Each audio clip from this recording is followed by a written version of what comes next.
Alright, so I did have a couple people actually asking me about setting up a Patreon. They said they wanted to donate, which is really awesome. So I went ahead and set that up.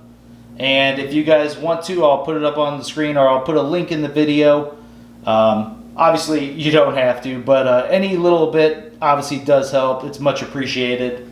It does help keep these videos going. I did spend quite a bit pre-ordering the next set because I want to make sure I have it ready for you guys. So, yeah, just wanted to drop that here. Thank you guys for watching my videos.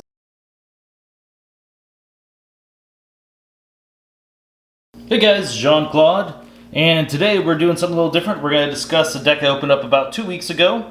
It was the first deck out of the most recent box we've been opening. The Creature That Screams at Dreams. So, this deck is OTK. It is amazing. It's a fantastic deck. But first, right before I talk about this, I do want to mention the reason I said I was going to make a video on this to begin with. But I also, as of yesterday, went ahead and signed up. I'm going to my next Vault Tour. It's going to be in Denver, Colorado. So, that is going to be the end of this month. And it's going to be the same exact format we played last time, so this is going to be one of the decks I take, and hopefully this is the main deck that I get to play on day 2. This deck is absolutely insane. I'm going to go through and show you why. This Shadow Self is actually pretty good. It's going to protect some things. Late game, like or early, Novu Archaeologist and the Archivist. These two are actually really good cards in this deck. Getting a couple cards into our archive, a couple Logos cards early on. Really sets up some big turns later on. So, Shadow Self is great for protecting those. Subtle Maul, these are, in a weird way, these are kind of the weakest cards in the deck, but they're both great on their own right. Subtle Maul, anytime you're going to call Shadows, which is mainly going to be for the steals, I'm going to show you that in a moment. It's just a great card to take a card out of your opponent's hand. Fantastic. So now, look at this for a moment. So here we have a routine job. It's going to steal 1. This one is going to steal 2, so that's 3 so far. 4. This guy, whenever he fights, does it. I'll show you why I'm counting this as 5. That's 6 amber there. 7 amber, the Speed Sigil. We have 2 of those, and that's why these creatures that come in and immediately get to steal, or have an action to steal, whatever it might be, they're very reliable. You're going to steal that amber. But just look at all this amber we're getting so far. So 3, as I said, 4, 5, 6, 7, 8, 9 minimum. You're only playing this when you're stealing, right? So that's going to be, we'll call that even 10. That's 12 amber, 13 amber just in Shadows. This deck is really quick. I'm going to tell you about a couple of my games here after we go through this. But it's extremely fast. This one brings us up to 14 amber. The steal effect, I've actually done it 1 time so far in my games. Very unreliable though for the steal. 14, 15, 16 amber, and these are even greater. Hold on. 17 once again because of the Speed Sigil. Minimum of 18, 19, 20 already. And that's not including any of the effects from Regrowth getting back like a Dust Pixie, which I've done many times. Nature's Call being able to return Dust Pixie. I mean, it's a pile of amber this deck generates. We got a way to stop our opponent from forging keys at 6, which is important. That makes it where just a simple too much to protect takes them off a key. Very nice. These two have been actually pretty good, being able to just take out an opponent's creature. So this deck is all about just flying through your cards. And there's plenty of times where as soon as you call Untamed, you're just dropping these guys down. You're not necessarily calling Untamed again, unless you have the speed cards in your hand that you want to get a whole bunch of amber, and then just attack with a Reap with these guys. Sometimes it is nice still to be able to call the house and know that this guy can take out a lot of guys. Snufflegator's pretty nice for that. Take out the problem creatures. If your opponent has like Witch in the Eye or Hunting Witches, these guys take care of that. Now, we get to the most important 4 cards of this deck. Chota Hazri. Whenever you play and lose an amber, you forge key at current cost. Nepenthe Seed. Way to return a card from your discard pile to your hand. Library Access and Phase Shift, okay? So, for those of you that don't know, these 2 cards together are absolutely bonkers. You go Logos on a turn, you have 4, 5, however many Logos cards you have in your hand, plus maybe some archives. Now every time you play a card, you draw a card. You instantly, after you play the Library Access, use Nepenthe Seed, which you played on a prior turn, to return Library Access to your hand. You're going to draw a card off that Library Access now. Now, every card after that, you're drawing 2 cards, okay? If your deck is close to the end, you're able to cycle through that deck and suddenly play another Library Access for 3 cards. I mean, whenever this thing takes off, it does not stop. Now, Why is it so important to take off? Yeah, it's great to have your deck in your hand, but this deck can instantly win, right? We have the phase shift here. 3 of those phase shifts that we play, remember, you can only play a card 6 times or use a card 6 times in a turn.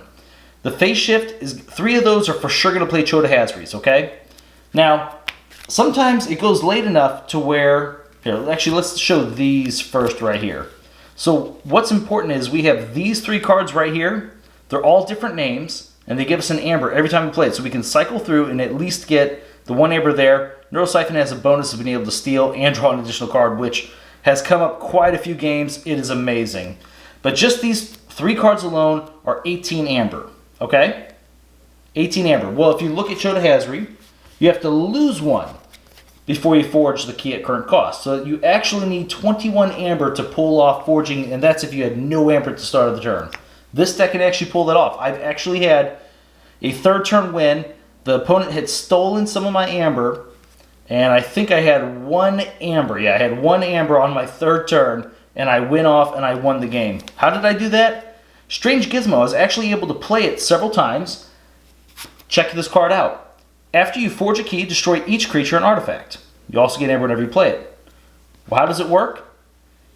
Whenever I play Chota Hazri, I lose the amber, I forge a key. Guess what? Both these are in play. They both kill each other. I'm able to then replay the Strange Gizmo a 2nd and a 3rd time. That's 21 amber. Sometimes I can still do it with Dr. Escatera if the game goes late. It makes it just as easy. Like, it's just that much easier to forge the keys. Let's see here.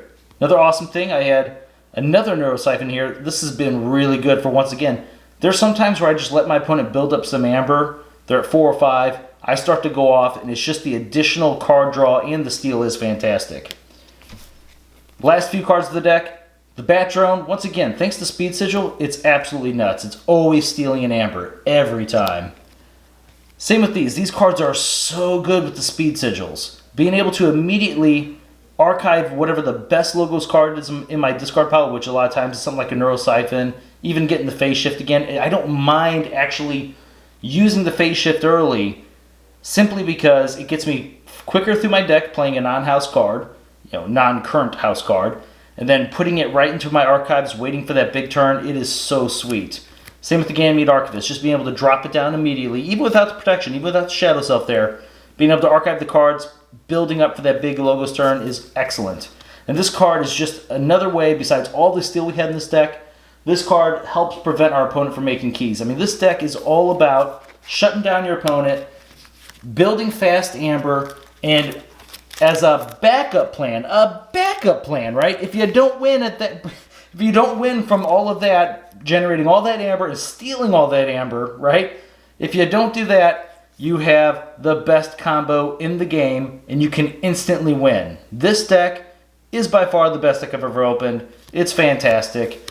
I love playing this. My opponents do not like having to play against me. Luckily, I got some friends that are willing to sit through it, because it's important to put yourself in a lot of situations. Even if you know your deck, oh yeah, you're going to have to go through whatever. Why go through all the rigmarole of constantly playing all the cards and doing all that?